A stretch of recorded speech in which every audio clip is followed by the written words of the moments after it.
mantan karyawan di salah satu pabrik di kota. Masih Serikat Pekerja Nusantara pun mengungkapkan ada satu. Assalamualaikum warahmatullahi wabarakatuh. Perkenalkan, nama saya Putra dengan NIM 1057311185222.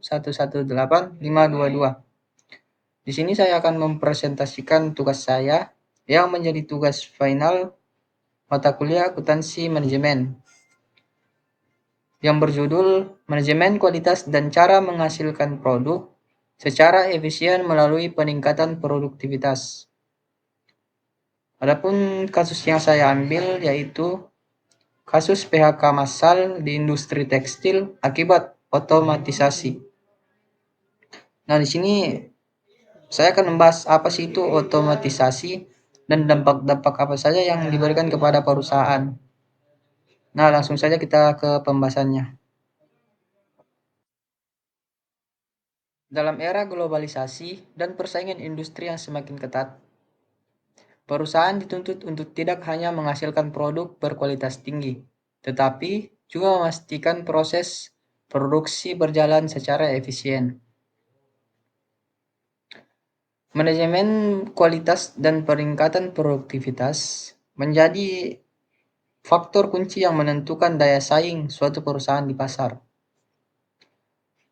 Tanpa adanya pengelolaan kualitas yang baik, perusahaan berisiko menghasilkan produk yang tidak sesuai dengan standar, yang dapat menurunkan kepercayaan pelanggan dan merugikan bisnis.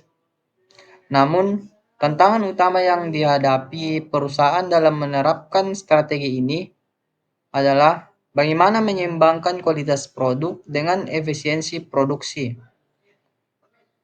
Banyak industri mengalami dilema antara menekan biaya produksi dan mempertahankan standar kualitas yang tinggi.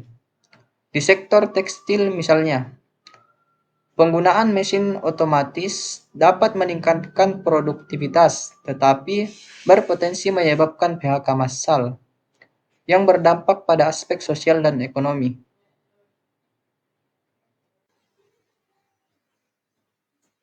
Nah, sebelum kita melangkah ke pembahasan yang lebih dalam, mungkin kita di sini harus mengetahui apa sih manajemen kualitas itu. Manajemen kualitas adalah pendekatan sistematis untuk memastikan produk memenuhi standar yang ditetapkan dan memuaskan pelanggan.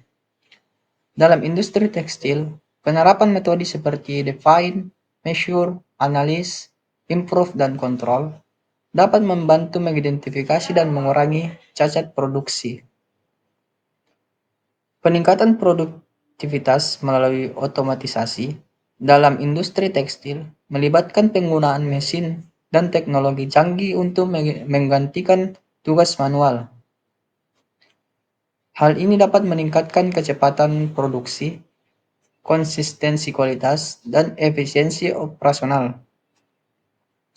Namun, tanpa perencanaan yang tepat, otomatisasi dapat menyebabkan pengurangan tenaga kerja secara signifikan. Contohnya PHK secara massal.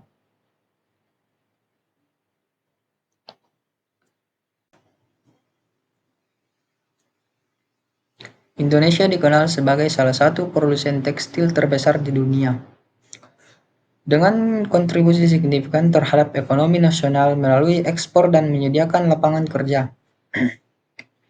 Namun, di balik gemerlap prestasi ini, sektor tekstil Indonesia tengah menghadapi krisis yang mengancam keberlanjutan industrinya.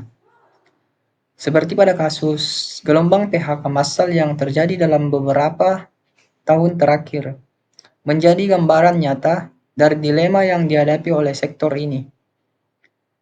Salah satu penyebab utama dari kasus PHK massal di industri tekstil adalah yang pertama yaitu persaingan global yang semakin ketat.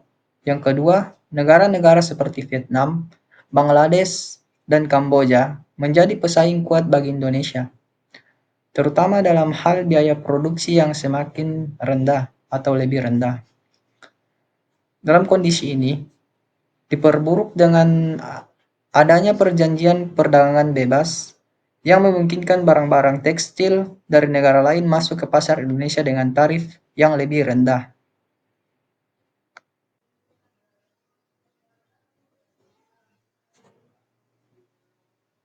Industri tekstil di Indonesia sedang dalam situasi gawat darurat. Mengapa demikian?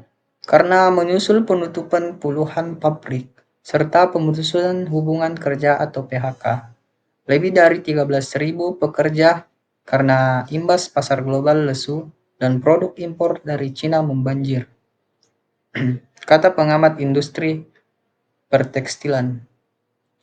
Ketua Umum Asosiasi Pertekstilan Indonesia atau API, Jimmy Kartiwa Sastratmaja, mengatakan penurunan daya beli global dan konflik geopolitik yang diperparah dengan membanjirnya produk Cina di dalam negeri.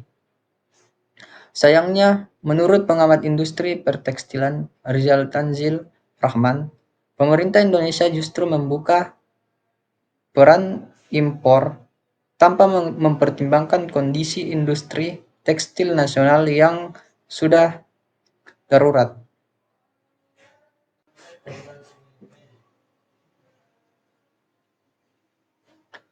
Teknologi dan otomatisasi, solusi atau ancaman.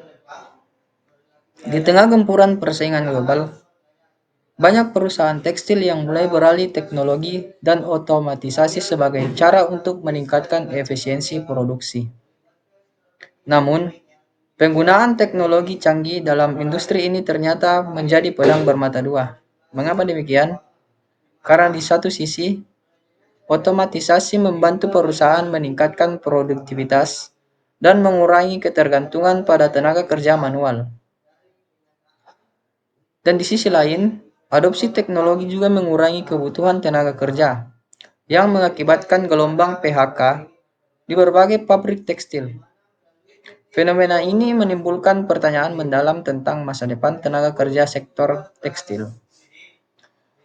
Apakah industri ini masih dapat menjadi penyedia lapangan kerja yang besar di masa yang akan datang?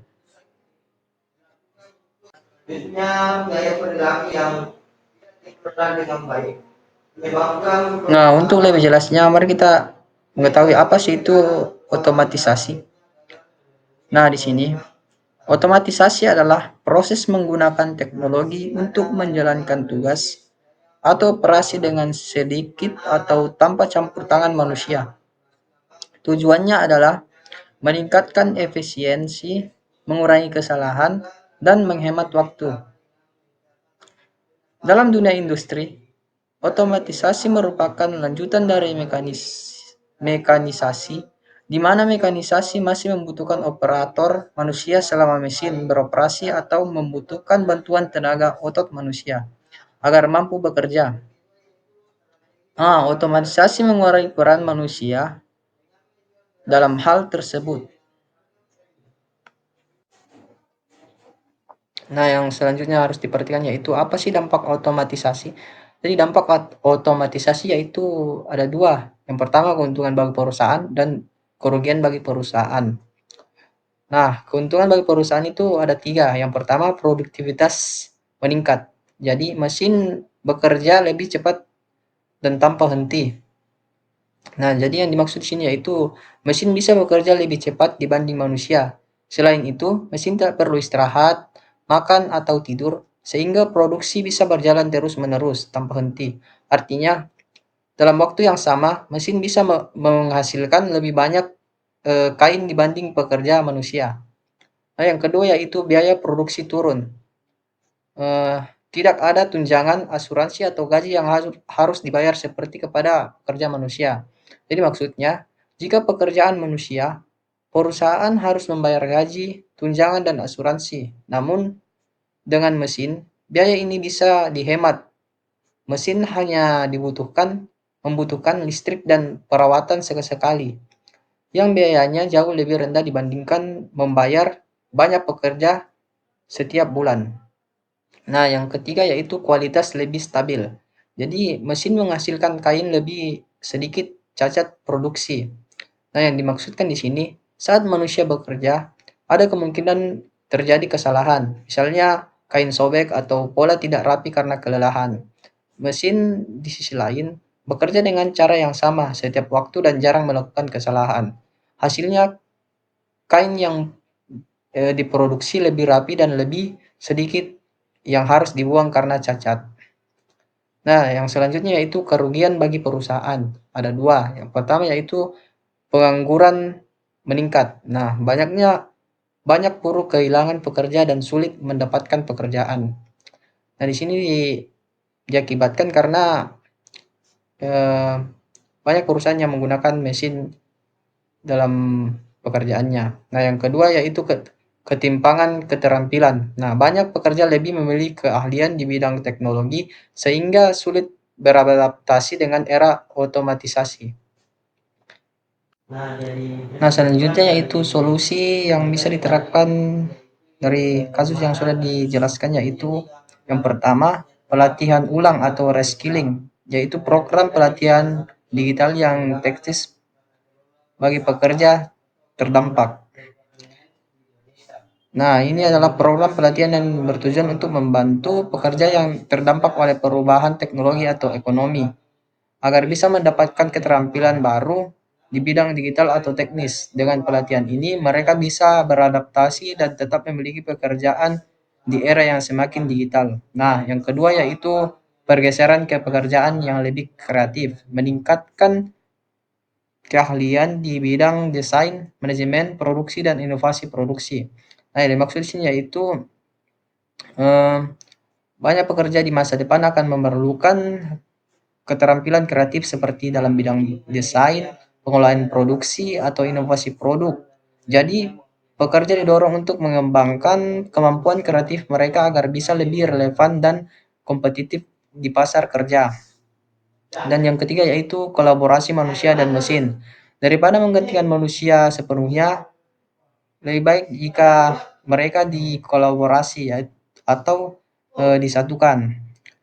Yaitu yang dimaksud yaitu teknologi otomatisasi tidak selalu menggantikan manusia sepenuhnya. Sebaliknya, beberapa pabrik melatih pekerja untuk mengoperasikan dan merawat mesin otomatis, sehingga manusia dan mesin bisa bekerja bersama untuk meningkatkan efisiensi dan produktivitas. Dari pembahasan tadi, dapat disimpulkan bahwa kasus PHK di industri tekstil menunjukkan bahwa manusia memang tertantang oleh mesin. Namun, jika tenaga kerja dapat beradaptasi dengan teknologi, mereka masih bisa tetap relevan dan dalam era otomatisasi. Salah satu pengaruh terjadinya PHK adalah otomatisasi. Itu dikarenakan mesin otomatis mampu bekerja lebih cepat, lebih akurat, dan tanpa lelah. Sementara pekerja manusia membutuhkan waktu istirahat dan rentan terhadap kesalahan. Penting bagi perusahaan untuk mengkombinasikan strategi peningkatan kualitas dengan efisiensi produksi serta mempersiapkan tenaga kerja agar mampu beradaptasi dengan perkembangan teknologi yang terus berubah-ubah. Manusia dapat beradaptasi dengan cara yang pertama, pelatihan ulang atau reskilling atau program pelatihan digital dan teknis bagi pekerja berdampak. Yang kedua, pergeseran ke pekerjaan yang lebih kreatif. Meningkatkan keahlian di bidang desain, manajemen produksi, dan inovasi produk. Dan yang ketiga yaitu kolaborasi mesin dan manusia dan mesin. Daripada menggantikan manusia sepenuhnya, lebih baik mengkolaborasikan manusia dan mesin akan pekerjaan untuk mengoperasikan dan merawat mesin otomatis. Mungkin hanya itu yang saya dapat sampaikan. Kurang lebihnya mohon dimaafkan. Billahi taufiq wal hidayah. Wassalamualaikum warahmatullahi wabarakatuh.